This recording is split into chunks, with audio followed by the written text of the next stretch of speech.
Charmin Ultra Soft has so much cushiony softness, it's hard for your family to remember they can use less. Sweet pillows of softness.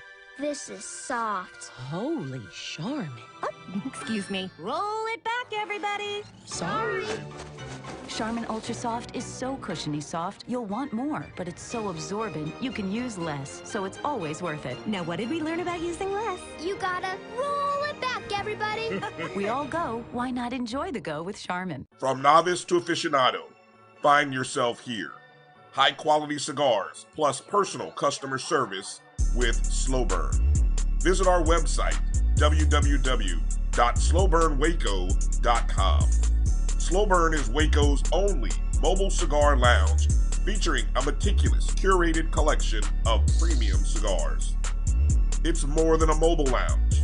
It's an environment and an experience rich in history, luxury, and personality. An elegant extension of any celebration occasion. It's the perfect escape and meeting place, a space where you can relax or enjoy a shared passion. Have Slow Burn plan your next big event, or before you are planning to celebrate your win over your athletic rival, you can shop our collections at www.slowburnwaco.com. But if they want, keep tab. I'ma do the dab, yeah. Oh, that spin class was brutal. Well, you can try using the Buick's massaging seat. Ooh, yeah, that's nice. Can I use Apple CarPlay to put some music on? Sure, it's wireless. Pick something we all like. Okay, hold on. What's your Buick's Wi-Fi password? Buick Envision 2021. Oh, you should pick something stronger. That's really predictable. That's a really tight spot. Don't worry, I used to hate parallel parking. Me too. Hey.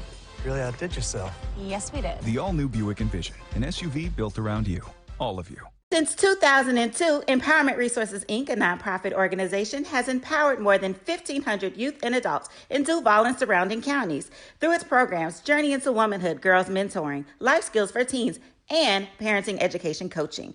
To get involved with programs, volunteer, or donate, visit www.empowermentresourcesinc.org. Follow us on social media, facebook.com/empowerment.resources and instagram.com/empowermentJAX. It's never too early to plant the seed, to share the tradition, and instill a sense of pride in your HBCU with your little ones.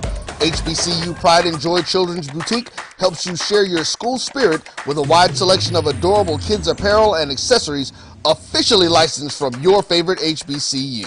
Visit hbcupridejoy.com and follow us on all social media at HBCU Pride Joy on Facebook and Twitter.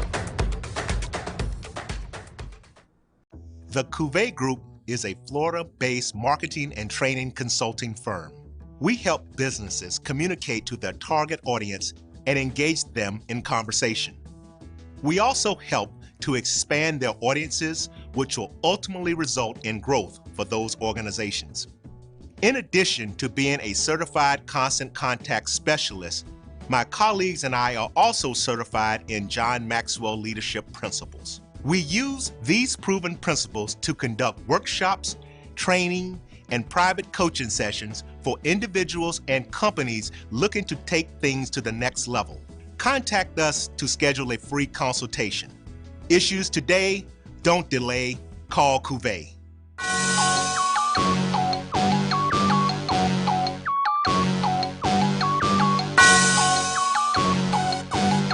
Yeah. I love my HBCU. And boy, I love it, love it. I love it, love it. I love my HBCU, and man, I hope my team they won. Yeah. I hope my team they won.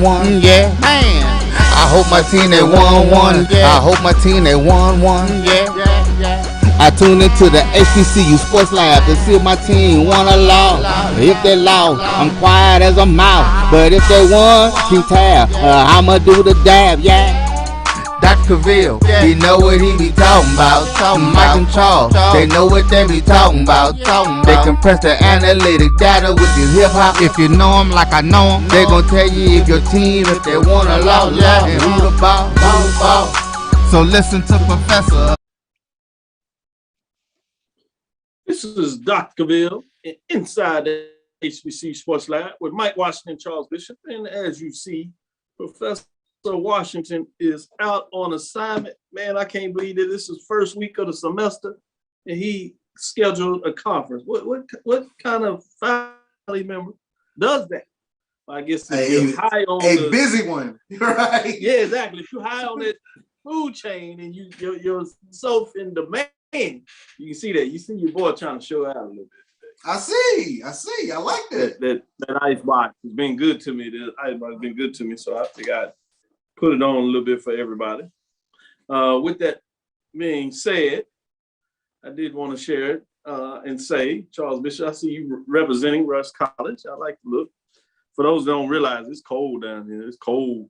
We didn't put on all the warmer clothes. People don't understand. You in Texas, we're not used to this, so we freak out when it just dips just a little bit. Just a little bit. Freak out. Exactly. So with that, let me welcome up to everyone to episode 231 of Inside the HBCU Sports Lab show and podcast, the show that's covering the sporting HBCU dash for all things HBCU sports, covering the sporting diaspora, as we say, institutions large and small, from NAIA to the NCAA. We share insights and information on the HBCU sports culture and HBCU athletic aesthetics to facilitate the story of HBCU athletic programs in the business of HBCU sports. I'm your host, Dr. Kenyatta Cavill, along with my co-host, Mike Washington, Charles Bishop. We're filming from our home studios and sending a signal live to KSWA's 1230 AM studios with the Texas Radio Hall of Fame, Ralph Cooper, in the beautiful home of Texas Southern University from Houston, Texas. Man, spring semester has begun in earnest around these parts, which means we are in conference play, whether that's the SWAC, the MEAC, your North Carolina A&T in Hampton, that's the Big South, at least for Hampton for a short while. Looks like they'll be moving to the CAA. I don't even want to use the other term. And then you have Tennessee State and C. Speaking of A&T, we'll get into that. They were in action yesterday. I will say this, one thing that is a benefit of these teams being in multiple conferences, you do see teams scheduled over a lot more days than the traditionally Saturday and Monday that you're used to for the SWAC and MEAC. You have some of these other days mixed in. OVC tends to do a Thursday, Saturday.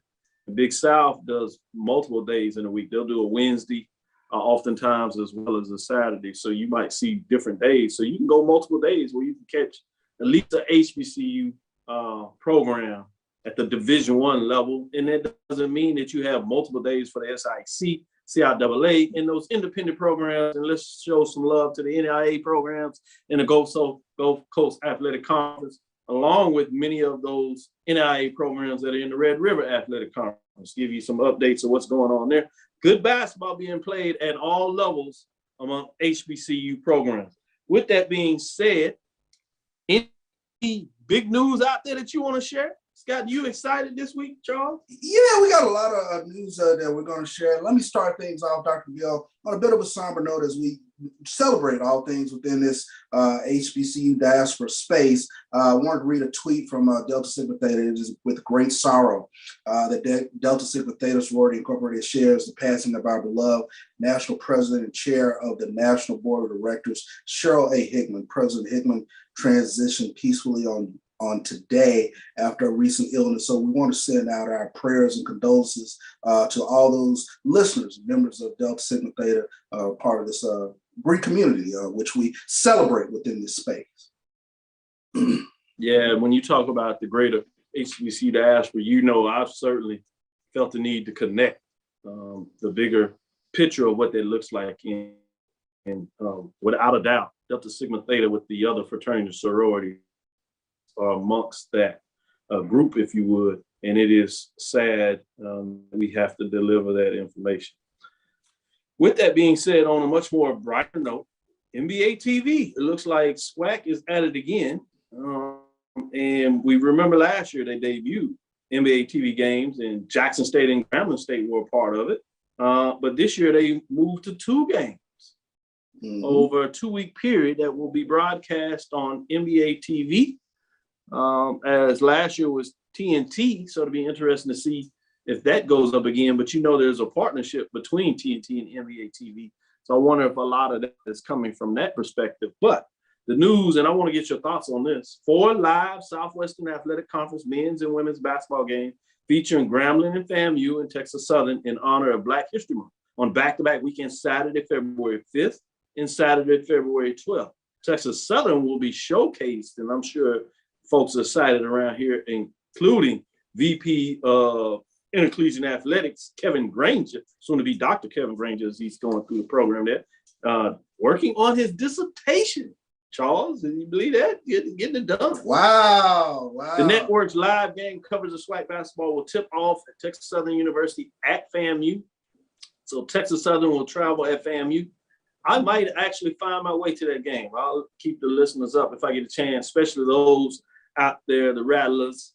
I'll plan to look and see if I can get into Tallahassee for that Saturday, connect up with some folks. They have some professors out there in their sport management program and their kinesiology department are doing really good things. And I promised I would get out there for them as well. So it might be a good chance to take advantage of it.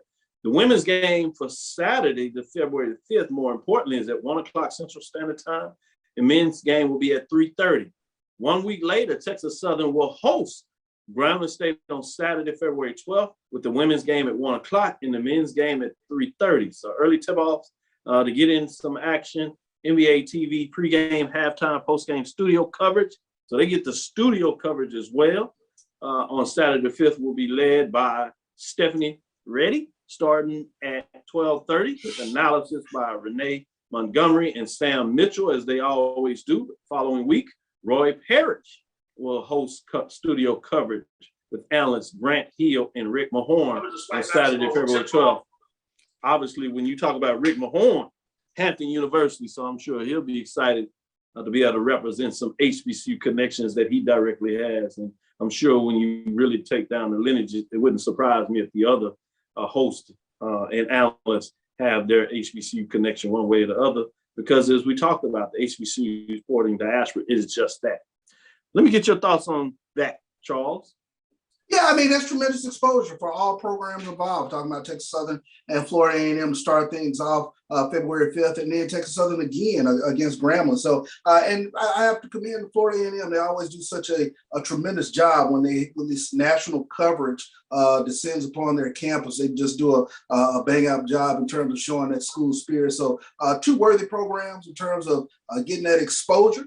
And then you got some great games going on with Texas Southern, Florida A&M, and Texas Southern and Grambling on the following week, and then have that studio exposure. It's going to be a tremendous time in terms of watching these teams on NBA TV. So looking forward to it. Oh yes, I can't wait to get in there. I'll be sneaking up and doing some basketball reviews in person this weekend as the home games for Prairie View and Texas Southern as the Alabama invades the state of Texas. Can they get away with that Texas two-step? Should be some interesting matchups, as we said on Tuesday. These games will be close. So we'll get a deeper dive in terms of what that looks like. But I want to go back to you to see if there's some other news that's hot on the table that you want to share and discuss for our viewership out there. And as we do that, before you jump there with that, let me give a shout out to some of them while they're here. LaShant Harris, Jerome Jeep Sutton, Reggie Walston is in here. Good evening, gentlemen. As he says, Chuck Hunt always in the building. Jerome says, hello, everyone. Rattler basketball. He's ready. He's excited. My condolences, as we said, Chuck Hunt talks about in terms of the ladies of Delta Sigma Theta. Ricky Burton is in the house. Who else we got in here? James Knox, Virginia Union Panthers. Licking our wounds after unsuccessful hunt at Louis State. Yeah, that was a tough one. Close game. The Bulldogs, those rivalries in the CIAA are magical and mystical in so many different ways, and so much history in terms of how they go back. That was a tough one. I did catch some of the write-up of what that looks like. Juan C. Hill is in house, big time. Prairie A&M alumni is checking us out. Troy Franklin in the house. Who we got? Karen Griffin, always doing it, representing SIAC in the house, no doubt. Pamela Richard Henderson, talk about SIAC basketball, that East Division, mixing up a little more than the West. We'll keep up with that intrigue, what's going on there. Bobby Knight, Janine Burks is in here. Kay Johnson, great evening Sports Lab fanatics. Yes. G. Boom Holly is in the house. He also says condolences to Sidney Jackson family, Alabama A&M Hall of Famer photographer passed away. I've had so many great dialogues with him and much respect, just the legacy. And you can imagine all the different pictures he's caught in terms of photography of history for Alabama A&M Bulldogs. And a lot of times that means SIAC foes, SWAC foes, including that big rivalry with Alabama State and some of the in-state rivalries with Miles and Tuskegee. He's chronological a lot of that. He was always pleasant and always in good spirits. So yeah, it was with great despair that I heard that news, Sidney Jackson. And I'm sure Boom Holly wanted to make sure you got that out, being a photographer. Yeah, thank you. I appreciate that. Shared a lot of that. So just wanted to shout out a couple of folks. Edwin D. Moore, before I turn it back to you, Michael Ford. We'll get back and shout out some other ones. Thomas White Jr. is in the house as well. Jerome Jeep Sutton, yeah, recruiting. It's not dead, that's for sure. He has the fire out there. Yeah, it's hot. It's hot. Speaking of that, you got the flips. You know, we talking about flipping Florida State to Jackson State. Well, now we got to flip into conference flip. Southern to Grambling State. Ooh, you know that rivalry's going to be real interesting. You start flipping recruits. That just gets a little nasty and tickling the bone. What else you got out there for? I just tease out and get so excited right here. What you got for us? Yeah, let's take a look at the SWAC men's and women's weekly honors. Let's take a look for this past week. SWAC has tabbed Florida A&M's Dylan Horton and Texas Southern's Adriana Avent as the SWAC women's basketball weekly honors for their outstanding performance. Player of the week, Dylan Horton. She averaged 24 points per game while shooting 43% from the field during FAMU's last two outings. Against Pine Bluff, she scored 22, collected 5 rebounds. And against Mississippi Valley, she had 26 points while tallying 5 rebounds and 2 assists. The impact player of the week for the women was Adriana Ivant. She had 2 high-scoring performances where she averaged 24 points. This past week, she scored 25 to go with 7 rebounds and a steal during TSU's outing at Alcorn. Against Jackson State, she contributed 23 points, 3 rebounds, 3 steals, and 1 assist. So those were the women's basketball honors for this past week. Do you have the men's? Yeah, let me pull up the men's because it looks like my computer just went down, but let me see if I can pull it up real quick here on the men's side of the ledger. And as you're pulling it up, I give a shout out to Jay Mack, another photographer's in here, boy. They coming in deep. I like how they represent, support each other. That is a unique family when you talk about that. But what else you got for them? Yeah, let's take a look at the men's side here in the SWAC. SWAC has tabbed Florida A&M's MJ Randolph and Mississippi Valley's Caleb Hunter for SWAC men's basketball weekly honors. Let's take a look at the player of the week. MJ Randolph, another stellar week, averaging 23.5 points, 7 rebounds, 4 assists, 2.5 steals in the Rattlers' victories at UAPB and Mississippi Valley. His 2 20-point games this past week are his 4th straight and put him at 10 on the season. Impact player of the week was Caleb Hunter. He averaged 26 points, 2.5 rebounds, 2 steals, and 1.5 assists while shooting 47.5% from the floor, 37% from the three-point line. Had a career high 31 points versus FAMU, along with a season's best 6 3-pointers while shooting 55% from the field. Yeah, it's great. And yeah, McCullough over there at FAMU, averaging 20+ points a game on the. I watched him against Valley, man. He just seemed to do what he wanted to do. And Valley kept picking at him. And when I say picking at him, I mean picking at the Rattlers about seeing how they can make a run. So they scored, but he would come in and it was like a 4 or 5, and he would just stretch it out, just keep it just safe enough distance where Valley couldn't put the pressure on him. And he's magical, shooting from all over the floor, going to the basket. So it's going to be entertaining to watch him the rest of the season, what that looks like. Shout out to Edwin. He says, man, that's not funny. I think he was talking about the Southern flip to Grambling. Well, I got a little love for you. I'll share it back to you. Southern Lance, former LSU linebacker Dante Stark. So, you know, y'all still in the magic. Y'all still getting the gun. Y'all still out there big time. With that being said, so I'm fascinating. Texas Southern, we shared about how the championship game at the Power 5 level, FBS level, featured Texas Southern University alumni, both for Georgia and LSU. Well, guess what? UGA's assistant passing game coordinator that we told you about, Cortez Hankton, that still has records here at Texas Southern University. he takes the same position at LSU in terms of getting that done. So fascinating. Credit to HBCUGameDay.com for getting that out there in the marketplace. So I'm sure that he got compensated really well for that move. So excited for him to see what that looks like. If he's not careful, man, we ain't gonna be able to see if we can pull him back for any type of job in the scrap. We're gonna have prices. The price done went up. Yesterday's price went up. We've seen it so much. These prices went throwing up, boy. I tell you. With that being said, stick with us. We're gonna take this first quarter break and get back into the second quarter. We're gonna start taking a deeper dive and see what's out there in terms of some games that you can look at for the week. Might sneak in news, a note here and there. Stick with us. We'll be right back after this quick break to give you some more action on the hardwood. Nope. Nope. Come on, him. Ooh, I like him.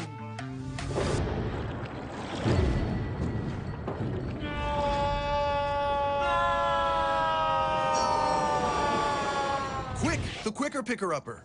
Bounty picks up messes quicker, and each sheet is 2 times more absorbent, so you can use less. He's an 8. He's a 9. Bounty, the quicker picker-upper. Supermarket sushi, really? No. Wait, Troy, you work here? I'm never not working. Like Head & Shoulders Scalp Shield technology, up to 100% dandruff protection, even between washes. Never not working, huh? Oh, Troy, you're such a good teacher. Yeah, I know. Never not working. Never not working. Never ever not working. Are you serious? Never not working. Dandruff protection that's never not working. Head & Shoulders Scalp Shield technology. Maureen is saving big holiday shopping at Amazon. So now she's free to become Maureen the Merrier. Food is her love language. And she really loves her grandson. Like really loves. From novice to aficionado, find yourself here. High quality cigars plus personal customer service. Slow Burn is Waco's only mobile cigar lounge, featuring a meticulous, curated collection of premium cigars. Visit our website, www.slowburnwaco.com. That's www.slowburnwaco.com. Press the analytic data with your hip hop. If you know them like I know them, they gon' tell you if your team, if they wanna law, and who the ball. So listen to Professor, yes sir, and pay attention, cause he gon' teach a lesson. This is Dr. Ville with Inside the HBCU Sports Lab with Mike Washington and Charles Bishop. Mike is out on assignment, so we're here with Charles, Professor Bishop. Let's look at that game that was played last night. That was North Carolina A&T Aggies on the road, UNC Asheville Bulldogs. You'll see a lot more of this action in terms of the Big South. One of the things that were a result of North Carolina A&T leaving the MEAC and going into the Big South is you have a lot more of these regional friendly games with a lot of teams, North Carolina, some in South Carolina. So you'll see these matchups. It's going to be interesting to see what this looks like. So you had North Carolina A&T won against Asheville on the road. So it's a big win anytime you're going on the road, 73-71. Obviously, conference play. So A&T improves to 4-1. They're at 9-10 overall, just one game away from 500. That's big this time of the year when you can get that done. Watley's late heroics helped North Carolina A&T pass UNC Asheville 73-71. Justin Watley made one of two foul shots with 8 seconds left in the game to put a little more comfort in terms of that. And then they held UNC Asheville that missed on a 3. It looked like to possibly try to win the game. So credit to the defensive side of the ball. As you see, Horton, 7 of 10, 17 points. Guard was really sharp in that game. And then you had Pember put up 20 points, but he was unable to convert that last one as he's 4 of 6 from the field, 10 of 11 free throws. That was a guard from North Carolina, Asheville. Break down, what are your thoughts generally in terms of what you see going on in the Big South? Obviously, a major statement, at least in the Northern Division, Aggies have put themselves at the top of the conference. Yeah, well, you take a look at North Carolina A&T, they're starting to prove to be road warriors. That's their third road win in 4 tries. And even on that loss, You know, they did a great job of fighting, getting back in that game. But big night on the boards. They out-rebounded their opponent 41-30 on the board. So shout out to A&T in terms of getting them whooping UNC Asheville on the boards. But big nights, you know, you take a look at Demetri Gordon, 17 points, David Beatty, 15 points, Marcus Watson, 14 points. So they got really good scoring across the board in terms of getting that win. And like I said, any win on the road, those are huge, especially around this time of the year. Right, and they get to come back home. They have Longwood that's ahead of them at 3-0, but they're sitting right there at 4-1. They'll have that matchup coming up in a couple of weeks. But this Saturday, they play Campbell, North Carolina A&T. Campbell is sitting at 9-7 overall, 9-10. As we told you about A&T, this is a 4 o'clock game that will be on ESPN this Saturday. Interesting matchup in terms of teams that are looking to make sure they position themselves in a race. In terms of conference play in the Northern Division, which you're focused on if you're A&T, Campbell fighting Camels are 2-3. So they have a couple of losses. They can't afford any more losses, and they go on the road. We know what Corbett Center is. They play really well there. Great crowds to support them. I see A&T getting it done against Campbell, but this is one, if you're A&T, to stay in the race and make sure that you put some space between you and continue to do what you want to do to ultimately be at the top of the North Division. This is a game they have to have. Yeah, talk about a game they got to have, and like you said, the crowds of Corbett looking forward to A&T getting back home and getting in front of those friendly crowds. And you started off the show, Doc. Yeah, students are back now. So now you get the DJ and just playing the 40 and 50-year-olds. He's playing to the students. You get the band in there. You get those underground lions walking around. All that fun stuff. So this is fun. This is when it becomes fun. All the students are back now. You slept that in there real smooth, underground lines. Come on. Hey, you got somebody to buy you snacks at the basketball game now. High Point is on the road at Hampton this weekend, obviously. So that's an interesting one to me as well, because A&T, as you know, just faced off when you talk about High Point. As High Point was the team that defeated North Carolina A&T 78-71. So I'm interested to see what Hampton is. They're struggling 0-3, but did want to show them some love. That's the game there. Let's go into what we call the OVC, Tennessee State, to see what they got going on, as they were actually playing this evening. They take on Southeast Missouri State. That's a 7 o'clock game. So right after we on the show, I'll get a chance to zoom in and take a look at that and see what's going on. This is another one that Tennessee State has to find a way to win if they're going to get it done. And then obviously Saturday, as I told you, they do that Thursday, Saturday split. They have Austin Peay at home. So Tennessee State has to take advantage, at least see what they can do in terms of the road victory against Southeast Missouri State. This is a team that is just 1-3 in terms of the conference rate, 6-11 overall. And then you have Austin Peay at 0-3, 4-9. I believe, you know, we talk about splitting on the road. Obviously, they got one at home, one away. This is a 2-game set in terms of where these teams sit in the conference. If you're Tennessee State and you want to kind of position yourself to move up, I think Murray State and Morehead State, teams that have beaten them already, are far out the way. But at least see if you can fit in that that third or fourth position. These are games you got to win. What do you say, Charles?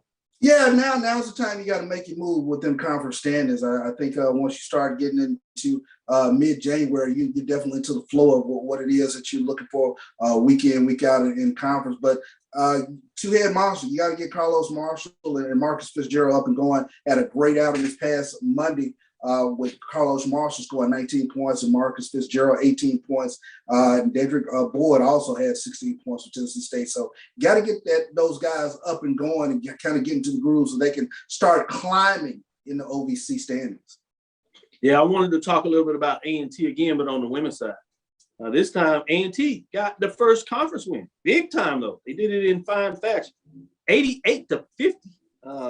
I think that's what we call a beatdown against Charleston Southern. So it sounded like they were a little mad at the first start being 0-3. They found a way with the victory there. On Saturday, they host Winthrop. That's a 12 o'clock game, so a chance to see if they can go 2 for 2. Winthrop is just 2-12 on the season, so maybe we can see a win streak for the Lady Aggies. getting it done. So I'm fascinated what that looks like. Any thoughts in terms of the Aggies finally getting their first conference victory and doing it in such dominating fashion? Second half shooting. Anytime you're over 50%, Aggies got hot from the field. So congratulations to A&T in terms of getting it done. Shannon Scott, 15 points, 5 assists. Faith Blackstone, 14 points. And Sharika Mitchell also had 14 points. So hot shooting in the second half. Let's see if they can carry it over to Saturday.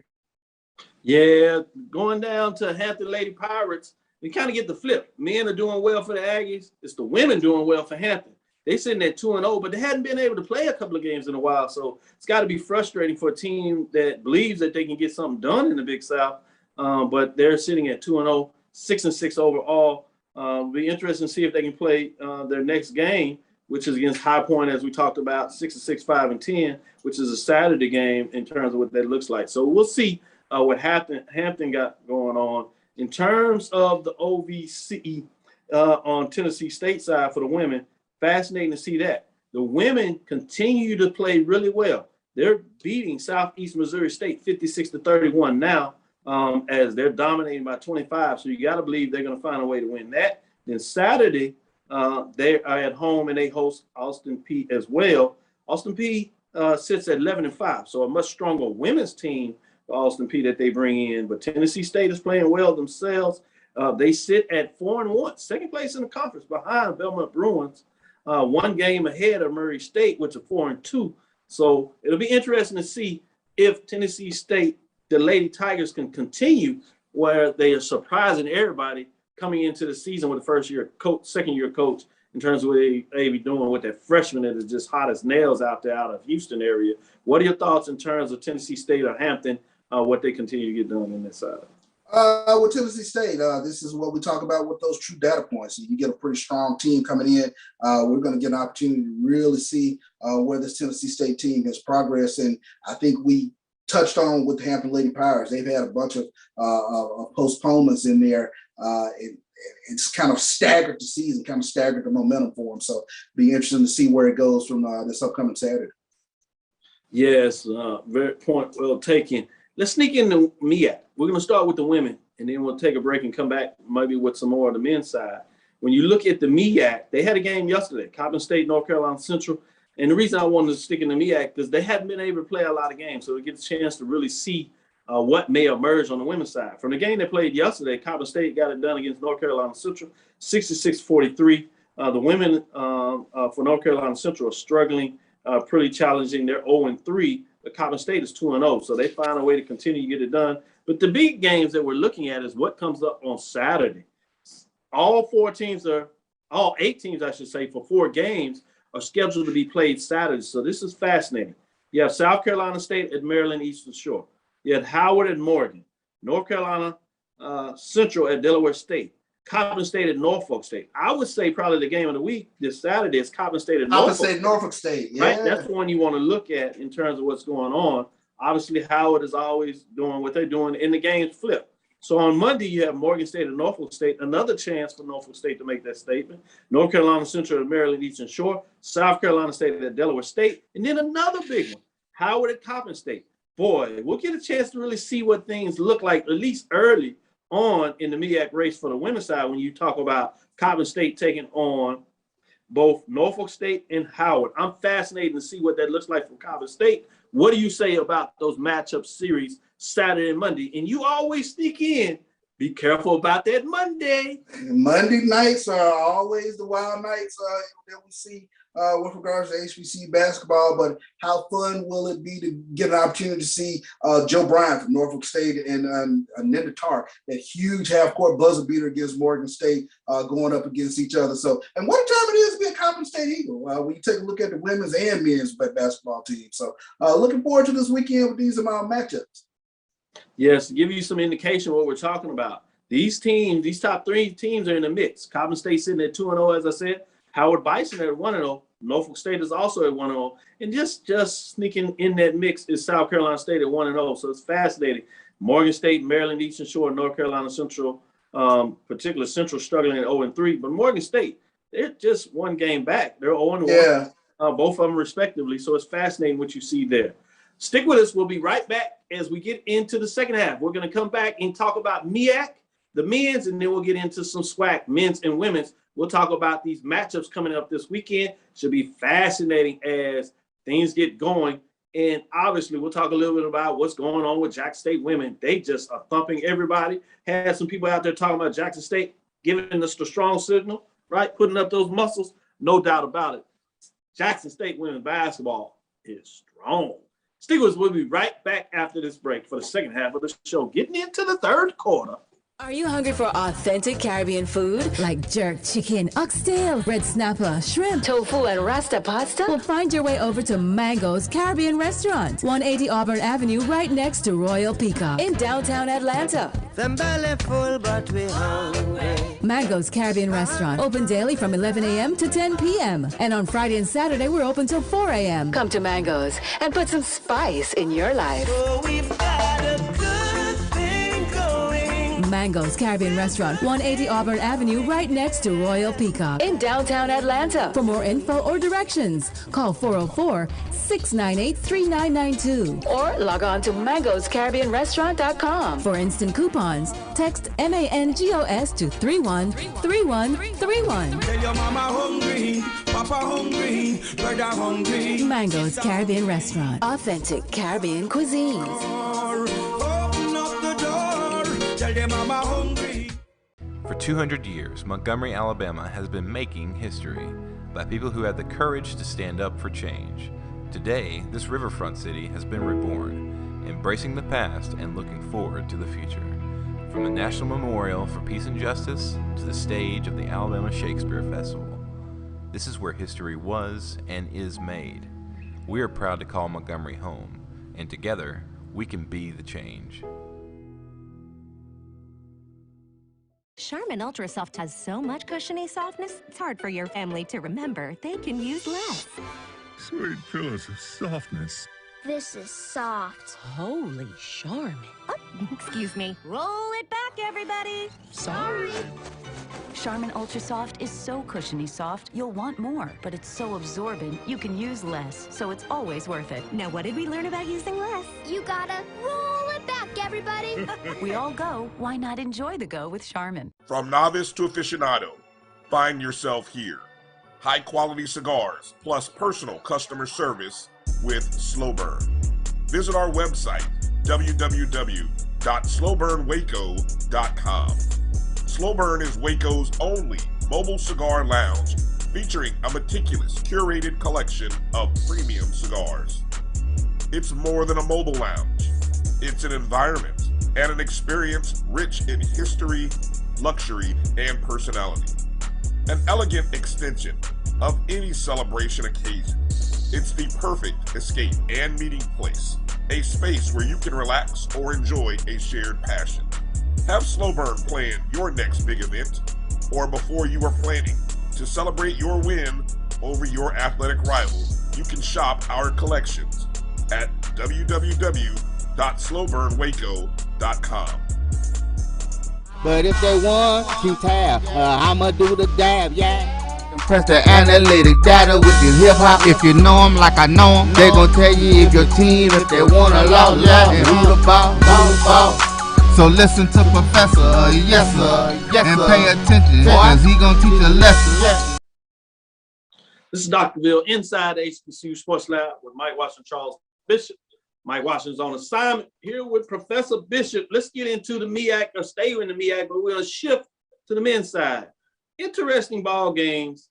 Start out Howard, Morgan State. Morgan State is hosting Howard. Both of them are 6-8 in terms of their overall record. That's a Saturday 3:00 game. But when you talk about conference standings, you have Morgan State at 1-1 and Howard at 0-1. But we saw how well Howard played Norfolk State. Obviously, what they did against Notre Dame in terms of Dr. Martin Luther King Jr.'s Day Monday showcase game that was on Fox. Fascinating to see what this matchup may intertwine. You have South Carolina State at Maryland Eastern Shore, North Carolina Central at Delaware State, and then you got Coppin State at Norfolk State. Norfolk State at 3-0, Coppin State at 2-0. I think Norfolk State is the place to be. This weekend, when you talk about men's and women's, that kind of showcase, particularly on Saturday, but also on Monday. Talk about those matchups. Let me give you Monday. It flips over just for dexterity. We'll do it. Morgan State again in Norfolk State, as we said. Howard at Coppin. North Carolina Central and Maryland Eastern Shore. South Carolina State at Delaware. The race is starting to shape up. Interesting to see. Obviously, South Carolina State is 8-10. They were playing well coming in here, but they lost 2 conference games. I'm also interested in this. At Delaware State at 0-1, is this chance for South Carolina State maybe to right the ship and at least show what they showed in non-conference play, especially right in as they got in the conference race, or do things just turn in a different direction? Give me some of the games and matchups that you're looking at here and why. Norfolk State, those are the games that jump out at me, with Joe Bryant leading the MEAC and scoring 16 points per game, taking on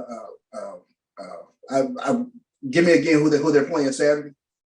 Saturday is Norfolk State in terms of Norfolk State is hosting Morgan State. Morgan State, Datorian Ware. Datorian Ware, a nice score for Morgan State. So I love that matchup with those two going head to head. And then I've got an opportunity to sit down and watch Howard in their play against Notre Dame this past Monday. This is a team I really like. Kyle Foster and Steve Settle. Those two guys really got it done against Notre Dame, going a little bit more into conference play. Both of these guys are in the top 10 within scoring in the MEAC for Howard. So watching what they can do going forward should be really fun. And then I mentioned Coppin State. Coppin State is playing some really good basketball right now. They got a couple of nice scores in terms of Ty Corbett and Jesse Zarzalo. Both guys who are both in the top 10 in scoring for Coppin State. So you got some guys who can put the ball in the bucket. So should be some really good matchups this weekend in the MEAC. Yeah, great point.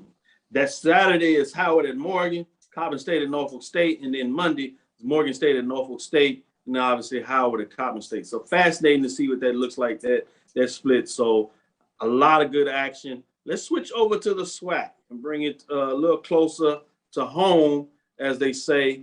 Loaded match of games. You have 6 games on Saturday. Man, that's a lot of great basketball when you talk about the SWAC. Mississippi Valley State at Grambling, Jackson State at Bethune-Cookman, Alcorn State at FAMU, Arkansas Pine Bluff at Southern, Alabama State at Prairie View, Alabama A&M at Texas Southern. That's not enough for you. Then obviously Monday they split. That is Jackson State at FAMU. Interesting to see what that looks like again. Does the football translate to the hardwood? Would it be some interesting smack talk there? What is this looking like in terms of that? Maybe not so much on the women's side, but on the men's side. Let's start with the women first. Chivalry's not dead. Alcorn State at Bethune-Cookman, Alabama State at Texas Southern, Mississippi Valley at Southern, Alabama A&M, Prairie View, Arkansas Pine Bluff of Grambling. When you talk about what's going on then, so much fascinating action when you really shape it up for the SWAC in terms of the women. Before I give it to you and let you do your thing, let me give some updates for those that haven't been keeping up with it. Jackson State, the Lady Tigers, sit at 5-0. Controlling things at this point. You do have Alabama State and Southern behind them at 4-1. The nice thing about this, if you're Jackson State, they've already played Alabama State, and it was on the road, and they gave Alabama State their loss. We haven't had the head matchup against Southern Jaguars, so we'll see what that may mean in terms of moving forward. Team sitting behind that is Arkansas Pine Bluff. 4-game win streak. Sneakily getting done, right? Some people tried to write them off. They lost the first two in terms of conference, but they've won 4 straight. That's interesting to me. Then you have those teams that are hovering in the middle, 3-3. And Texas Southern, the Texas women teams are 3-3. Right behind them with 3 losses, but just 2 wins are Alabama A&M, Florida A&M, and Grambling. Lady Tigers sit at 2-3. Then behind them is 1-4, both Bethune-Cookman, Grambling State, Alcorn State Lady Braves are 1-4. Then you have Mississippi Valley at 1-5. In terms of the matchups, what sticks out to you and why in terms of women's basketball? Arkansas Pine Bluff at Southern is the one that sticks out for me. When you take a look at this Arkansas Pine Bluff team, they won 4 in a row. They started out 0-2 on the road, but they've come roaring back. And I tell you earlier that I think that was kind of my little sleeper team in the SWAC in terms of keeping an eye on them. And they seem to have righted the ship. When you take a look at some of the players they have, Zay Green is in the top 10 in scoring for UAPB. She's averaging 14.7 points per game. But you also got Khadijah Brown. She's one of the 12-point scorer, but she's also one of the top rebounders in the SWAC. And as mentioned, Joyce Kennerson, she's also in the top 20 in scoring. She's averaging double digits, 10.6 points per game. And the interesting thing about the Southern Jaguars, they don't have a team leader in scoring or rebounding. Just as overall as a team, they get it done week in, week out. And this is year to year. You never see players like in the top 10 in scoring, top 10 in rebounding. They just are just a solid team. So that's a real interesting matchup to see if UAPB can go on the road and get it done in Baton Rouge. Yeah, that's the big one to watch to me in terms of teams that are solid. What's looking like in that next tier, teams that may be able to make another statement with a chance against Jackson State. Fascinating, that matchup. I love the way you put that in terms of Southern just being that consummate team. There's no necessary leader, which makes it a little more challenging in terms of scouting them. You can't say, hey, let's take this away and see what we can do. You really have to talk about how you're going to have to move and play defensively sound, because you never know who is going to do it. And what they like to do is they're going to find the open person to try to find a way to get it done. And defensively, they're like an amoeba. They're going to ask everybody to get it done in different ways, which becomes a challenge.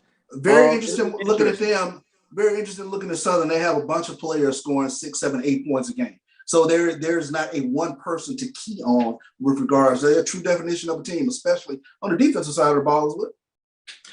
The problem you have when that happens oftentimes when you play with somebody like Grambling, especially a rival or a team that can do that, at the end of the game, when you have a close game, you don't necessarily have somebody that you can go to that you're comfortable that gets you some buckets. So that's where it shows up. If you can jump out on somebody and kind of have that amoeba and put that pressure on them and fold, you can relax because everybody can have fun, as they say. Everybody can eat. But when you have those nip and tuck games, it can be a little bit more of a challenge. Let's switch over to the men's side and see if we can find some excitement over here. I told you about the matchup. The one I'm kind of looking at is that Jackson and FAMU. I want to see what you're saying in terms of the men's side. The teams to look at, we had teams go down this past weekend. We had some teams that rebounded. Jackson State and Prairie View. Prairie View got a key victory against Alcorn State that was previously undefeated.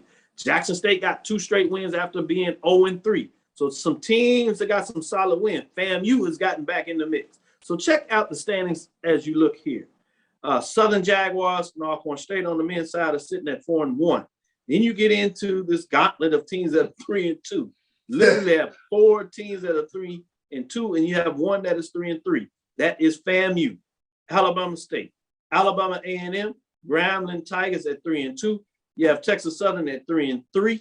So it's fascinating when you talk about that. But when you talk about the 3 loss or flip it that are 2-3, now you get into Jackson State. I just told you about 2-3. Bethune-Cookman are 2-3, and you have the fan of even Prairie View with 2 wins at 2-4, as well as Arkansas Pine Bluff at 2-4. This race is tight in many different ways, especially this early in the season. Mississippi Valley even has a win at 1-5. What games are you interested in this week? Actually, Jackson State taking a trip to Florida A&M. No, that's one that is interesting. Florida A&M, they've won 3 in a row. Jackson State, after it looked like they were on life support, losing the first 3 games in the conference, huge wins over Prairie View and Texas Southern, 2 teams that we both know they're going to be right there in the thick of things toward the end. But they were able to protect and hold serve at home, getting wins over those 2 teams. So that's going to be a very interesting one to me. I expect the Florida A&M crowd to come out and give Jackson State a little something, especially if you enter those Florida A&M DBs. I think you want to talk to Malachi Wild when he comes down there. So that'll be really interesting. You talk about the human highlight film to see if Wideman can get down there and get a couple of those dunks and get that Jackson State team up and going. He's really given them a huge spark in terms of what he's been able to do out there on the court. The shooting hasn't quite come around yet, but he has the potential to go up and get them going on one of those little 6-0, 8-0 runs with some of those electric plays that he has. So that'll be a very interesting game to me. But I think the thing that you kind of look at early is nothing has jumped out at you yet. You mentioned the glut of teams sitting there at 3-2, and everybody has been beatable. We've seen that. We saw Alcorn with the early statements jumping out in terms of conference play, but Prairie, from what I was able to see with them this past week, I sat there and said, this is a team that's going to be right there in the thick of things as we get toward mid-February, going into late February. So I just think there's so much parity right now in the SWAC. It's hard week to week to say this is going to be a W for this team. Right, and that's why I think this weekend is key for the home team. Yeah. This is a weekend where home teams have to find a way to sweep. But if you can find any of the road teams that can get one or sneak out two for sure, it really starts to change some dynamics. And so that's what I'm fascinated when you just look at it. Like you said, some key matchups, fascinating. But those Texas teams that were picked to be at the top of the conference, they're back at home. If they're going to find themselves back in the race and make a statement, this is a time where they have to find a way to sweep at home. So I'm fascinated with Alabama teams, both Alabama State and Alabama A&M, coming to Texas. That is Texas Southern and Prairie View A&M. Who is going to be able to jockey themselves and kind of shake themselves loose, maybe to some degree at the middle? It'll be just the way you have it if all of them kind of split and go 1-1 and just keep everything. And that's going to be really interesting. Alabama A&M coming over here doing the Texas two-step. Can Prairie View and Texas Southern, can their defense hold down their scorers, Jalen Johnson and Garrett Hicks? So these two guys, they're both double-digit scorers. They're both in the top 10 in scoring in the league. So defense will be a priority. Like you said, those home teams, they got to hold serve this weekend. Yeah, I agree with you. It's fascinating. Sneaky one to keep your eyes on before we go to this break is that Saturday. Alcorn State at FAMU. Obviously, we talk about the Monday with Jackson State and FAMU. That's the big one in terms of football. But in terms of what Alcorn 4-1, they had that tough loss. Can they rebound? But they have to find a way to do it on the road in a new environment. I think that's a sneaky one to keep your eyes on as well, to see if Alcorn can continue the momentum they had before that tough Monday night loss against Prairie. MJ Randolph has an opportunity to put his name on everybody's lips in the SWAC this weekend. He leads the SWAC in scoring. He's scoring 20 points a game, but two dogged defensive teams coming in this weekend in Alcorn and Jackson State. Oh, I really like that. Great one. Great one. This is Dr. Bill inside the HBCU Sports Lab with Mike Washington, Charles Bishop. We'll be right back after this break. We're getting into the fourth quarter. Yeah, we're talking about the women's basketball, men's basketball, but they play 4 quarters in women's basketball. I know men just do 2 halves, but we're going in the fourth quarter. Stick with us. We'll be right back. Oh, that spin class was brutal. Well, you can try using the Buick's massaging seat. Ooh, yeah, that's nice. Can I use Apple CarPlay to put some music on? Sure. It's wireless. Pick something we all like. Okay, hold on. What's your Buick's Wi-Fi password? Buick Envision 2021. Oh, you should pick something stronger. That's really predictable. That's a really tight spot. Don't worry, I used to hate parallel parking. Me too. Hey. Really outdid yourself. Yes, we did. The all-new Buick Envision, an SUV built around you, all of you. Since 2002, Empowerment Resources, Inc., a nonprofit organization, has empowered more than 1,500 youth and adults in Duval and surrounding counties through its programs Journey into Womanhood, Girls Mentoring, Life Skills for Teens, and Parenting Education Coaching. To get involved with programs, volunteer, or donate, visit www.empowermentresourcesinc.org. Follow us on social media, facebook.com/empowerment.resources and instagram.com/empowermentjax. It's never too early to plant the seed, to share the tradition, and instill a sense of pride in your HBCU with your little ones. HBCU Pride and Joy Children's Boutique helps you share your school spirit with a wide selection of adorable kids' apparel and accessories officially licensed from your favorite HBCU. Visit hbcupridejoy.com and follow us on all social media at HBCU Pride Joy on Facebook and Twitter. Press the analytic data with your hip hop. If you know them like I know them, they gon' tell you if your team, if they wanna lose, and who the ball. So listen to Professor, yes sir, and pay attention, cause he gon' teach a lesson. This is Dr. Ville with Inside the HBCU Sports Lab. wanted to give you some updates. And we talked about the CIAA, the SIAC. Some of those programs are doing pretty well. Let's sneak in here in terms of that matchups on the men's side and see what we can get. What's going on here? Kind of fascinating what to look at here. Obviously, Winston-Salem State sitting at 5-2, 2-0. When you talk about what they're able to do, key matchups as they get into it this weekend. They are on the road at Fayetteville State and at Johnson C. Smith the next couple of games. Be fascinating to see what that looks like. Those are some key matchups when you start talking about teams that are trying to separate themselves in the race, along with Livingston in terms of what they're trying to do. Those are games that going to make the difference when you go down the stretch, I should say, with UC Johnson C. Smith hosting Livingstone in terms of that matchup. So those are some things that just kind of capture my eyes when you talk about a little bit on the race there. Before we go into the SIC, did want to talk a little bit about the Gulf Coast Athletic Conference, playing some good basketball over there, a lot going on in terms of those matchups. They had some cancellation this past couple of weekends when you get into it, as they still struggle to try to get it in, but some matchups, one that features NIA versus Division II, that's Gulf Coast Athletic Conference against SIC, is a matchup between Edward Waters College and Tuskegee. Fascinating. Obviously, Edward Waters is talking about making that transition as they go from the NIA and they've been accepted to the SIC. That's one that's sneaky for me in terms of what that looks like as they try to get back in some action, but more sticking with the Gulf Coast Athletic Conference. You have Dillon in terms of Orlando Smith, Rust at Tougaloo. Yeah, I mentioned Rust at Tougaloo. Get that out there. Yeah, I want to love. But then back and play that with Orlando Smith at Rust. So those are some key matchups. Tougaloo at Fisk. Fisk has gotten back in there as they're in the Gulf Coast Athletic Conference. So those are some key matchups in terms of what stands out to me in terms of what's getting on. As you get into it a little bit in terms of SIC, we told you about the standing in so many different ways of what's going on there. You have Miles College sitting at 7-1, but you have Benedict and Morehouse sitting at 8-1, 8-2 in terms of their conference race. So if you look at Benedict in terms of what they have match coming up, they have a big one against Savannah State, particularly on the women's side more. On the women's side, yeah. So that's one. Keep your eyes on that. That's in Columbia. So you have Savannah State traveling. And Benedict, they play really well at home, but that's one that you got to keep your eyes on.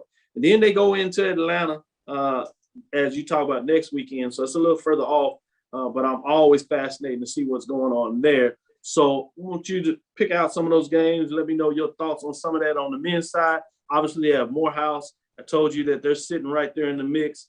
They had that game, the big rivalry game. How can it happen? At Clark Atlanta University was postponed. COVID gets us again. I hate it when you talk about that rivalry. But they didn't go on the stretch. When you talk about at Fort Valley State, at Savannah State, in terms of what goes on there. So that's an interesting stretch for Morehouse coming into next week after this postponement. Of all those matches, I know I gave you a lot. CIAA, Gulf Coast Athletic Conference, talked about a little bit of SIC. Want to give some love over there in terms of the Red River Athletic Conference. Xavier continues to do well as they transition their first year into the Red River. Really got off to a great start in terms of what they were able to do in volleyball, but they're getting it done. Basketball as well in a lot of ways. Shout out to Langston in the Sooner Athletic Conference. Some basketball, just keep your minds on. Give some love to the NIA. All that. It's a lot, Charles. Pick out your poison. What direction do you want to go? Let's go Savannah State women, 14-0, going on the road to Benedict. That's going to be a good one. Normally, when we're talking SIC women's basketball, it's Benedict that's right there in the mix. Both Miles, men and women's team, doing bang-up job thus far in SIAC play. But shout out to Lane College Dragons. They're women. They're averaging 92 points a game. They're filling it up. So those are some teams that really have caught my eye over there in the SIAC. So we got a lot of great matchups, but Savannah State 14-0 going into Benedict this weekend. That's going to be a good one. Yeah, great point when you talked about that. I told you about Xavier on the men's side. They sit at 11-2 and 2-1 in the conference race. When you talk about the Red River Athletic Conference, it's split in the division. So in the East Division, Xavier over there with Texas College and Jarvis Christian in terms of the HBCUs. Texas College is sitting at 4-4, hadn't been able to play any conference games. Your Jarvis Christian is struggling 4-8, 0-4. And then you get into the West, which is Paul Quinn and Houston Tillotson and Wiley College. Paul Quinn, that is not eligible for postseason at this point, but on the men's side, check out what they're doing. 15-0 and 4-0. They talk about good basketball being played in Dallas. Well, that new court must be resonating with the men's program. We saw that with Paul Quinn's women. Dopest court in the nation. Yeah, no doubt about it. So I wanted to make sure I give some love to over there. And the refurbished arena, you know, sits about 1,500, real quaint and stuff in there. But when you put that together, really nice work for what they're doing. And even on the men's women's side, they're 10-4, 2-2 in conference race, to give you some ideas in terms of the West. Houston Tillotson, Wiley College struggling 1-4 and 0-1 respectively in terms of the conference race. Xavier is getting it done, also sitting in the second position, 8-5 over all 3-1 in the conference race. Wanted to give some love to Jarvis Christian, although they sit at 3-5 and 2-2. Texas College 4-4 and has not played a conference game. So that gives you some updates in terms of what's going on in the NIA well. So wanted to show you some love there. Yes, give you that picture of the Quinnite Nation. Shout out to President Sorrell out there, really doing a dynamic job. If that's any indication what you can do with a program that loses accreditation, there's a lot of hope for what can be done for Morris Brown in terms of them getting the word that they got the accreditation back. So I'm fascinated to see what this looks like in terms of how you rebuild an HBCU that is many people thought was closed in terms of what they're doing. So shout out to that. That'll do it for us. Brings us to another close of the show, another week as we get into some weekend action. Thank you for listening to Inside the HBCU Sports Lab. Make sure you share our podcast with your friends and colleagues. I am Dr. Kenyatta Cavill, the Dean of HBCU Sports, coming from inside the lab in the College of HBCU Sports with Mike Washington, Charles Bishop, every Tuesday and Thursday. Again, thank you for listening to Dr. Bill's Inside the HBCU Sports Lab with Mike Washington, Charles Bishop, every Tuesday and Thursday, as we said, right here at 6 o'clock. We look forward to you next week as we discuss the latest news in the lab. Who got you chuckling over there, Charles? Give them some shout outs. Who got you? I hear Roy unmuting over there. That's what made me tilt. Follow me, Dr. Kenyatta Cavill, on Twitter, Facebook, and Instagram. He's ready. The quiz is on. Inside the HBCU Sports Lab 1. That's Twitter, Facebook, and YouTube. That's Inside the HBCU Sports Lab. Dream big. Continue to move forward. We will talk with you soon. Charles. Course. Roy. Lecture. Dismiss.